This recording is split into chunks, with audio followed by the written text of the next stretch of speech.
Samsung A15 set, এটা পানিতে পড়ে যাওয়ার কারণে শুধু লোগো আসতেছে। দেখুন, এভাবে লোগো আসে কিন্তু পাওয়ার অন হচ্ছে না। আমরা ট্রাবল শুটিং করে দেখি এই মোবাইলটার এর পাশে যে ক্যাপাসিটারটা আছে এই ক্যাপাসিটারটা শর্ট হয়ে যাওয়ার কারণে পাওয়ার অন হচ্ছে না। পানিতে পড়ার পর এই সেটটা নিয়ে কাস্টমার আরও কয়েক জায়গায় দেখাইছে। অন্যরা আসলে সমস্যাটা কোত্থেকে হয়েছে সেটা ধরতে পারে নাই, যার কারণে তারা কাজটা করতে পারে নাই। আমরা ট্রাভেল শুটিং করে কাজটা ধরতে পারছি, শর্টটা কোথায় ছিল সেটা ধরতে পারছি। ধরার কারণে সেটটা রান হয়েছে, কাস্টমার অনেক খুশি হয়েছে। সেটটার মধ্যে তার অনেক জরুরি ডকুমেন্ট ছিল এবং সেটটা তার নাকি বিদেশ থেকে পাঠাইছে, যার কারণে সে সেটটা ঠিক করার জন্য অনেক চেষ্টা করছে।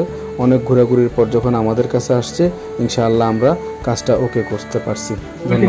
ঠিক আছে দাদা, কি সমস্যা ছিল দাদা?